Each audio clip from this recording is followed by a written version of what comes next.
할렐루야.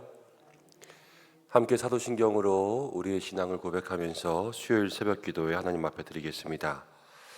나는 전능하신 아버지 하나님, 천지의 창조주를 믿습니다. 나는 그의 유일하신 아들, 우리 주 예수 그리스도를 믿습니다. 그는 성령으로 잉태되어 동정녀 마리아에게서 나시고 본디오 빌라도에게 고난을 받아 십자가에 못 박혀 죽으시고 장사된 지 사흘 만에 죽은 자 가운데서 다시 살아나셨으며 하늘에 오르시어 전능하신 아버지 하나님 우편에 앉아 계시다가 거기로부터 살아있는 자와 죽은 자를 심판하러 오십니다.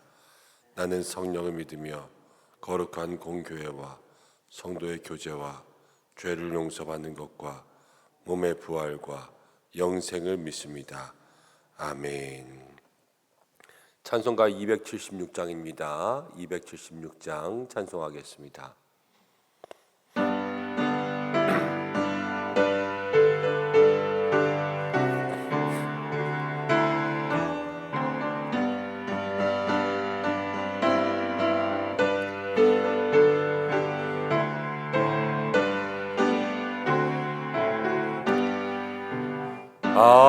아버지여 이 죄인을 용납하여 주시고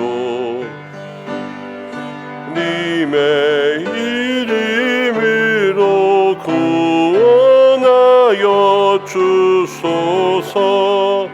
아버지를 떠나 산지 벌써 오래되었고 험한 길에 나 몸이 이제 돌아옵니다. 전에 하던 헛된 일을 애통하게 여기고 겸손하게 엎드려서 용서하심 빕니다. 은혜 감당 못하오나 회개하는 영혼과 나의 약한 육신까지 감히 드리옵니다. 나의 죄를 사하시려 주님 죽으셨으니 의지하여 주만 의지합니다. 아버지여 용납하사 나를 품어주시고 주의 사랑 품 안에서 길이 살게 하소서. 아멘. 이 시간 기도드리겠습니다. 하나님, 오늘 한 날도 하나님을 떠나지 않게, 교만한 마음 되지 않게, 또 죄악 가운데 빠지지 않게 우리의 마음을 붙들어 주시옵소서. 먼저 함께 우리의 믿음과 심령 위해서 기도하겠습니다. 두 번째로 기도할 것은 환우분들을 위해서 기도할 때에 오늘 중보기도 제목이 있습니다. 김예호 권사님 남편 오늘 무릎 연골 시술하는 예정입니다. 이제 연골이 남아있지 않아서 다시 한번 새롭게 만드는 그러한 시술한다고 하는데 여러분들이 기도해 주시고, 김정옥 권사님도 병원에 허리 때문에 계셨는데 퇴원하실 건데 이제 따님 집에 가서 겨울을 나고 봄에 오실 수밖에 없다 그래요. 이제 연로하신 어르신들도 아프시면은 여러 가지 어려움들이 생겨서 마음속에 본인도 안타까워하시면서 또 갔다 오겠다 그러시는데 회복할 수 있도록 여러분들 기도해 주시고 또 한 분 한 분 환우분들을 위해서 중보해 주시기를 부탁드립니다. 입시가 얼마 남지 않았습니다. 수학능력 시험은 한 달도 남지 않았고 우리 수시하는 친구들도 이제 11월 중순쯤 되면 모든 결과들 다 나올 텐데 하나님 그들에게 함께 하셔서 좋은 합격의 소식 얻을 수 있도록 인도해 달라고 우리 이 시간 마음 모아서 잠시 기도하겠습니다. 하나님 아버지 정말 감사합니다. 오늘 한 날의 삶도 하나님 우리가 교만하지 않고 죄악 가운데 있지 아니하고 늘 주님과 동행하며 주님 편에 설 수 있는 믿음의 삶이 될 수 있도록 인도해 주시길 간절히 원하오니 아버지여 역사하여 주시옵소서.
고마우신 아버지 하나님 감사합니다. 오늘도 우리를 붙들어 주시고 하나님의 은혜 가운데 이 새벽도 주의 이름 부를 수 있도록 인도하심을 감사드립니다. 하나님 아버지 우리가 우리의 삶을 살아가면서 때로는 안과 밖에서 오는 큰 영적 싸움이 있고 때로는 매일매일 우리가 그 영적 싸움들을 치르며 세상 가운데 살아갑니다. 하나님 주님께서 우리와 함께 하시고 주님이 나의 편 되어 주시면 모든 문제와 내 안에 있는 모든 갈등들을 또 단번에 해결하여 주실 줄로 믿습니다. 하나님 신실하게 주님만 믿으며 나아갈 수 있는 그러한 저희들 될 수 있도록 인도하여 주시옵소서. 가정과 또 직장에서 하나님 나를 세우신 모든 것 가운데 하나님만 의지하는 믿음의 성도들 되도록 살아가는 은상의 성도들을 오늘 이 한 날도 붙들어 주시옵소서. 하나님 환우분들을 위해서 기도합니다. 한 분 한 분 아픈 모든 부위마다 치유의 은혜 더하여 주시고 회복할 수 있도록 인도하여 주시옵소서. 함께 마음 모아 중보하며 기도하오니 하나님 오늘 시술을 앞두고 있는 성도님과 또 지금도 병상 가운데 누워있는 모든 환우분들과 주의 도우심 구하는 분들에게 치료의 광선 비추어 주시옵고 또 입시하는 자녀들을 위해서 기도했습니다. 하나님 정말로 얼마 남지 않은 때에 끝까지 최선을 다할 수 있도록 역사하여 주시옵소서. 하나님 오늘도 말씀 듣습니다. 우리 모두에게 주시는 주님의 은혜가 있기를 간절히 원하오며 예수님의 이름으로 기도드립니다. 아멘. 호세아 13장입니다. 호세아 13장 1절부터 16절까지의 말씀입니다.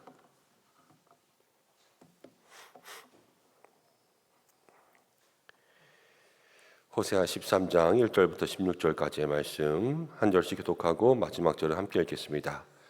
에브라임이 말을 하면 사람들이 떨었도다. 그가 이스라엘 중에서 자기를 높이더니 바알로 말미암아 범죄함으로 망하였거늘.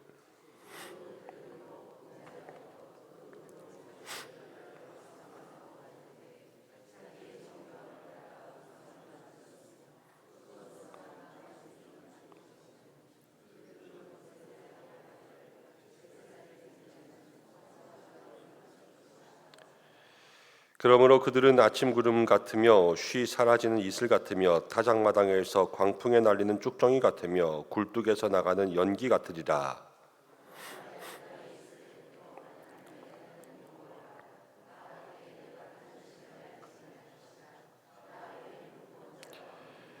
내가 광야 마른 땅에서 너를 알았거늘.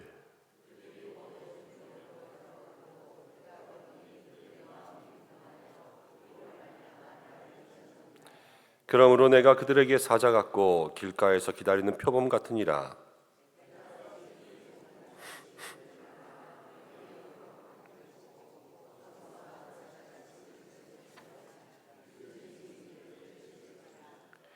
이스라엘아, 내가 패망하였나니 이는 너를 도와주는 나를 대적함이니라.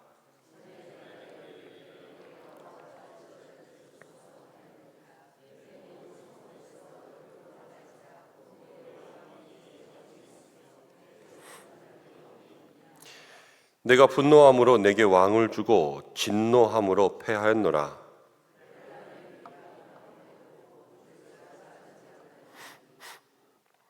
해산하는 여인이 어려움이 그에게 임하리라. 그는 지혜 없는 자식이로다. 해산할 때가 되어도 그가 나오지 못하느니라.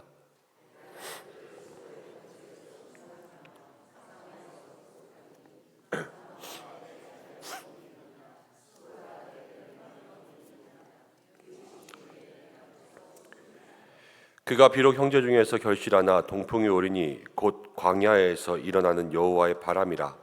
그의 근원이 마르며 그 샘이 마르고 그 쌓아둔 바 모든 보배의 그릇이 약탈되리로다.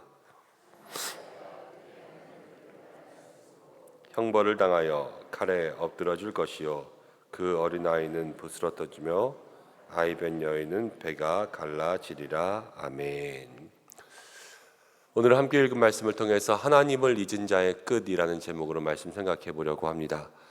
옛날에 하나님께서 사랑하시는 이스라엘이라는 나라가 있었지요. 하나님께서 이스라엘을 끔찍하게 사랑하셨습니다. 자식을 돌보듯이 그렇게 돌보시고 때로는 신랑이 되셔서 신부를 사랑하듯이 그렇게 이스라엘을 사랑해 주셨는데 이스라엘이 배은망덕한 거죠. 아버지를 알아보지 못하고 또 남편 된 신랑 된 그 하나님께 온전히 붙어 있지 못하고 계속해서 밖으로 돌고 그리고 자기를 위하여서 한 신상들을 만들어가며 그것이 이제는 내 아버지다 그렇게 해서 섬겼습니다. 우상숭배죠. 다 우상숭배고 음란이고 음행이고 타락인데 그렇게 하다 보니까 이스라엘이 하나님에게서 멀어지고 하나님께서 저들을 심판하셨습니다. 그 얘기가 호세아서의 이야기예요. 그렇지만 하나님께서는 그 심판 가운데도 간절히 이스라엘을 찾고 돌아오기만 하면 모든 것들을 용서하고 회복시켜 주신다. 그렇게 말씀하는 것이 호세아서죠. 오늘 그 호세아서에 이제 북이스라엘, 에브라임 다 똑같이 북이스라엘을 이야기하는 건데요. 하나님을 잊어버렸을 때 그 끝의 모습들은 어떠한가? 그것들이 이제 우리에게 보여지고 있습니다. 하나님께서 우리의 신랑 되시고 우리 아버지 되시는데 이 말씀을 통하여서 하루도 한 시간도 하나님 아버지 우리의 신랑 되신 하나님을 잊지 말고 살아갈 수 있는 저와 여러분들 되시기를 축복합니다. 오늘 말씀 가운데 보면 재미있는 표현들이 하나 나와요. 2절 말씀 가운데 보면 북이스라엘이 이제도 그들은 더욱 범죄하여서 그 은으로 우상을 만들었는데 누구를 위하여 우상 만들었냐면 자기를 위하여서 우상을 만들고 자기의 정교함을 따라서 우상을 만들고 나중에는 이제 그 우상들과 함께 입맞추면서 내가 송아지와 입맞출 것이다 이렇게 이야기했습니다. 바알을 섬기고 또 우상을 섬기는 사람들이 형상으로 만드는 것이 금송아지 만듭니다. 금송아지. 그래서 금송아지를 보이지 않는 하나님이 아니라 보이는 우상을 섬기게 되는 거죠. 그런데 맨 처음 금송아지를 만들어서 그 신상을 만들었을 때는 앞에 나가서 금송아지 앞에서 제사를 드리는 곳이 따로 있었습니다. 그런데 이게 점점 지나면서 사람들이 금송아지를 다 자기네 집으로 가지고 와요. 하나씩 만들어서 은송아지로, 금으로 만들면 너무 크고 비싸서 그런지 이제는 은으로 만들어서 그것들을 자기네 집으로 가지고 와서 거기서 섬기고요. 그 다음 금송아지에게 그 정교함을 따라서 와, 잘 만들었다 그러면서 자기 스스로 마음 가운데 만족함이 있고, 또 여기서 금송아지에게 입맞추면서 원래는 저기 가서 제단에서 제사를 드려야지 되는 건데 여기서 드리면서 아, 나도 여기에 입맞췄다 이렇게 이야기한다는 거예요. 이게 사람들이 우상에 빠지는 그 심리가 있습니다. 꼭 그렇지는 않은데 여러분 한번 이해하면서 들어보시기 바랍니다. 예전에 한 권사님이 있었는데 딸들만 많이 있었는데요. 정말 그 집이 세상적으로도 잘 풀렸어요. 그래서 딸들도 다 공부 열심히 하고, 그래서 좋은 직업을 가진 그러한 사람들이 많이 들어왔습니다. 그리고 믿음도 좋고요. 큰 사위는 무슨 대학병원에 무슨 병원 무슨 과장 이런 사람이었어요.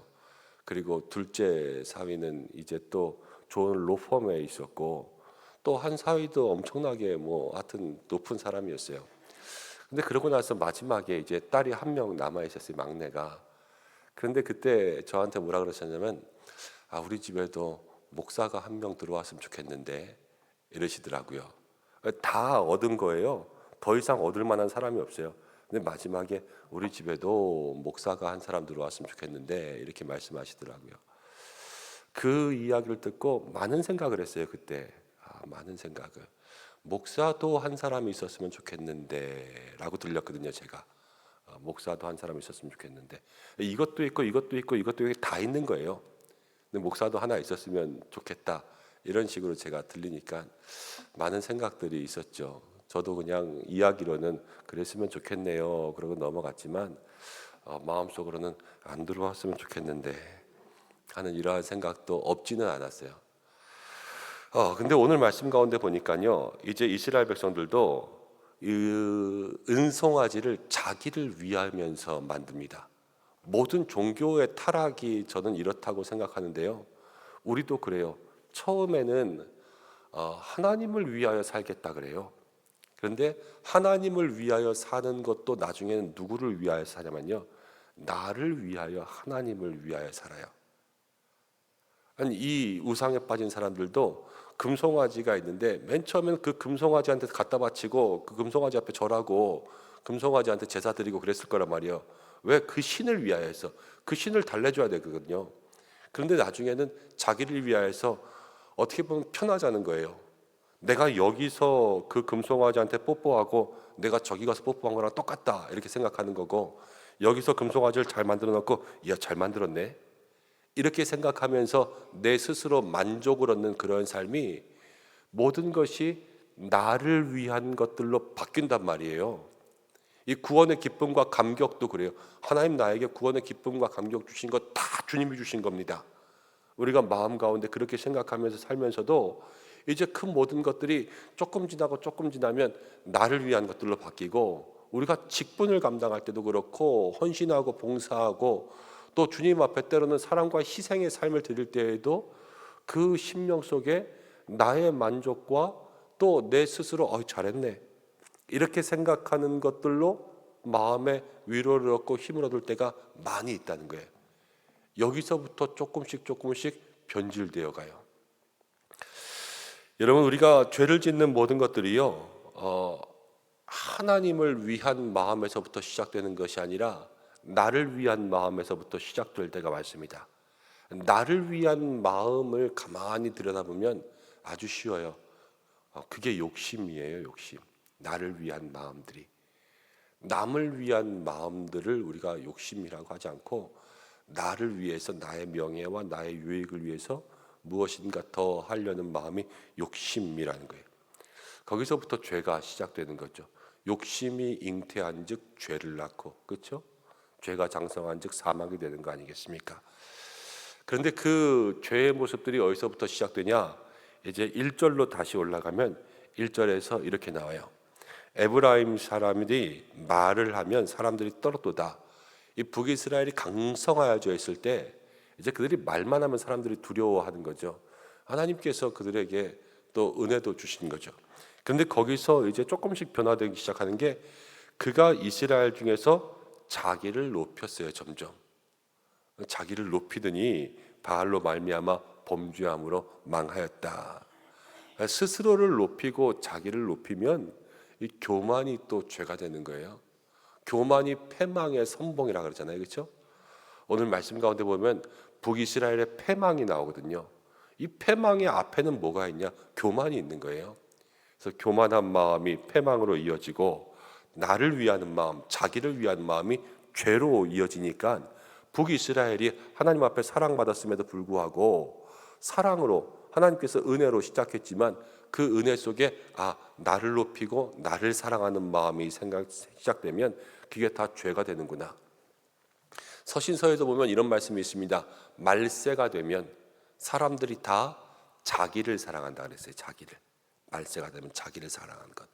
하나님을 사랑하는 마음이 아니라 자기 자신을 사랑하기 시작하면 거기서부터 말세라는 거예요. 말세. 말세가 세상의 끝 종말 아닙니까? 세상의 패망이라는 거죠. 여러분, 우리가 크게 보나 작게 보나 똑같습니다. 우리 한 사람에게서 본다면 우리 한 사람의 믿음의 변질도 그래요. 우리가 스스로 교만해지는 것, 내 이 정도면 잘하지라는 마음의 시작부터가 이제 넘어짐의 시작이 되고요. 그리고 우리가 신앙생활하면서 여러분 앞으로 돌아가시는 날까지 교회를 떠나거나 그러시지 않을 거예요. 그렇지만 신앙생활하면서 그것이 엄밀한 의미에서 나를 위한 것들이 되고 그 내 마음이 알 수 있거든요. 이것이 나의 만족과 나의 유익과 또 내 스스로에 대한 위로와 위안을 위해서 내가 이러한 일들을 신앙생활 자체를 이야기할 수도 있지만 작은 것 하나라도 그렇게 하고 있으면 여기서부터 내가 실수할 수 있겠구나. 내가 넘어질 수 있겠구나. 이게 마음 점검이죠. 늘 스스로를 돌아보고 마음을 점검할 수 있는 믿음의 사람들이 되시기를 바랍니다. 자, 5절을 보면 또 이런 말씀이 있습니다. 내가 광야 마른 땅에서 너를 알았거늘. 6절에 그들이 먹여준 대로 내가 배불렀고 배가 부르니 그들의 마음이 교만하여져서 이로 말미암아 나를 잊었느니라. 나를 잊었느니라. 하나님을 잊었다라는 겁니다. 광야에서 하나님이 먹여주셨어요. 하나님 먹여주셨는데 이제 다른 신들이 먹여준 것으로 오해하고 그것을 먹고 배가 부르니까 마음이 교만해졌습니다. 배가 부르다라는 것은 무엇인가 채워지고 우리에게 부어지는 게 있다는 것이죠. 만족함이 있다라는 거예요. 많이 먹었다 이렇게 되는 거 아니에요. 그런데 그것을 통하여서 교만이 생긴다라는 거예요. 신앙에 우리가 옛날과 지금을 비교해 보면 지금이 아무리 어렵고 뭐 배추값 비싸다 그래도 지금은 훨씬 잘 살죠. 집집마다 차 없는 집들이 없고 또 집집마다 아무리 어려워도 다 뭐 여행 간다 그러면 다 해외로 가시고 비행기 타시지 옛날처럼 신혼여행 목포로 가고 부산 가는 때는 아니지 않습니까? 지금 다 삶이 좋아졌어요. 그런데 그러면서 우리가 이 시대가 점점 교회의 쇠퇴와 믿음의 약함을 보면 이 말씀이 그대로 이해가 돼요. 배부르면 하나님을 잊는 거예요. 이 시대가 그래요. 시대가. 그럼 시대 속에 살아가는 우리는 어떠냐? 우리도 그럴 수 있다라는 거예요. 뭐 잘 먹고 잘 살아 하나님을 잊어버린다는 것도 있지만 우리가 영적으로 갈급함이 없어서 내 영혼이 이만치 잘 산다. 그러면 특별하게 기도 제목도 없어요. 그냥 이렇게 잘 살다가 하나님 불러갔으면 좋겠다. 그러면 그 속에서 막 믿음의 열심이 나오지는 않죠. 변화는 없을 거지만 그렇다고 막 열심히 그렇게 갈급한 심령으로 메어 달리지는 않을 겁니다. 여러분, 우리의 신앙 가운데는 쉽게 이야기하면 헝그리 정신도 좀 있어야 돼요. 이 헝그리 정신, 그렇다고 여러분들 다 가난해지시라는 말은 아니라 이 영적인 갈급함. 그래서 성경에 사슴이 시냇물을 찾기에 갈급함 같이 그랬잖아요. 내가 하나님의 은혜에 갈급하고 정말로 하나님께서 내 마음 가운데 주시는 그 감동들, 말씀들, 찬양할 때마다 기도할 때마다 하나님 부어주시는 그 응답들에 갈급해서 매일 하나님께서 내 마음에 감동 주시지 않으면 일어날 수가 없고, 하나님께서 나에게 말씀해 주시는 말씀이 들리지 않으면 내가 이 한 날 어떻게 살아야 될지 도저히 모르겠다. 오늘 주시는 말씀은 뭐지? 이런 마음의 생각들이 있지 않으면 우리가 하루하루 신앙 가운데 하나님을 잊어버리고도 그냥 잘 살 수 있는 거예요. 그런 믿음의 삶이 되지 않아야 될 줄로 믿습니다. 그러면서 이제 조금 더 뒤로 가면 이렇게 나옵니다.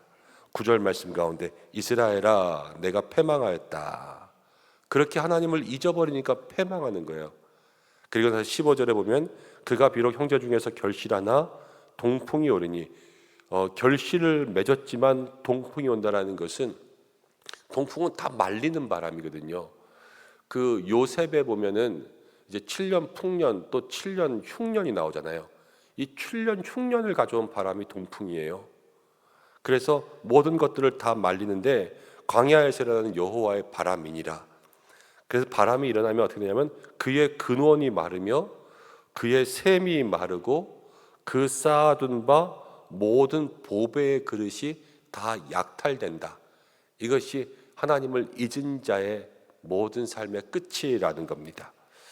우리가 뭔가 좀 얻는 것 같으면서도 이상하게 뭐가 없다, 뭐가 생기는 것 같은데 너무 뭐가 마른다. 이 결과를 보고 앞에 것들을 유추할 수도 있거든요. 내 삶에 내가 하나님을 얼마나 기억하고 살아가고 있는가, 이 말씀을 통해서 나의 신앙을 한번 체크해 볼 수도 있겠죠. 하나님을 잊은 자의 끝이 이렇게 마르고 없어진다는데 혹시 나도 매일 그렇게 살고 있는 거 아닐까? 나를 위하고 있는 거 아닐까? 내가 높아진 거 아닐까? 그러면서 주님, 내가 그렇다면 한 번 더 나의 마음을 새롭게 해주세요. 이렇게 주님 앞에 매달리고 기도할 때 하나님께서 우리의 삶에 한량없는 은혜 채워주실 줄로 믿습니다. 기도하겠습니다. 하나님 아버지 고맙고 감사합니다. 오늘 말씀을 통하여서 우리에게 다시 한번 말씀하여 주셨습니다. 하나님, 나를 위하여 살고 교만함으로 살고 배가 불러서 우리가 만족함이 있어서 갈급함 없이 살아가지 아니하도록 주께서 인도하여 주시옵소서. 매일의 삶 하나님 찾으며 목마른 사슴처럼 살아가고 겸손하고 낮아져서 예수님 마음을 품고 하나님과 함께 있기를 간절히 소망하는 우리 성도들 되게 하여 주시고, 오늘도 영육으로 강건함 더하여 주시고 형통의 은혜 더하시고 은혜가 더하여 넘치는 삶이 될 수 있도록 인도하여 주시며, 가정과 일터 가운데 함께 하여 주시며, 어디에 있든지 무엇을 하든지 주께서 동행하사 세상 가운데 휩쓸리지 않게 넘어지지 않게 주관하여 주시고, 하나님 아프지 않고 병들지 않고 다치지 않게 인도하여 주시옵소서. 하나님, 이 나라를 바라봅니다. 하나님께서 평안 주시고 또 남과 북을 봅니다. 주여, 저 북한 땅을 긍휼히 여기시고 모든 도발과 위협으로부터 지켜 보호하여 주시옵소서. 사랑하는 교회도 이제 10월달 되면서 내년들을 생각할 때가 되었습니다. 하나님 아버지, 모든 일 가운데 성령으로 또 지혜 주시고 앞장서 섬기시는 모든 분들로부터 하나님의 마음을 알아 또 교회를 섬길 수 있는 귀한 은혜가 있게 역사하여 주시고, 오늘도 사랑하는 성도들 간구하며 기도할 때에 모든 것 들어 응답하여 주시옵소서. 예수님의 이름으로 기도드립니다. 아멘. 주님이 가르쳐준 기도로 예배를 마치겠습니다. 하늘에 계신 우리 아버지, 아버지의 이름을 거룩하게 하시며 아버지의 나라가 오게 하시며 아버지의 뜻이 하늘에서와 같이 땅에서도 이루어지게 하소서. 오늘 우리에게 일용할 양식을 주시고 우리가 우리에게 잘못한 사람을 용서하는 것 같이 우리 죄를 용서해 주시고 우리를 시험에 빠지지 않게 하시고 악에서 구하소서. 나라와 권세하여 영원히 아버지께 있나이다. 아멘. 우리 이 시간 함께 기도할 때에 말씀 생각하면서 기도하고, 또 오늘 수요일입니다. 우리 교회를 위해서, 목회자를 위해서, 환우분들을 위해서 함께 기도해 주시고 각자의 기도의 제목으로 기도하시다가 자유롭게 하시기 바랍니다. 다 함께 주여 한번 외치시고 기도하겠습니다. 주여. 아버지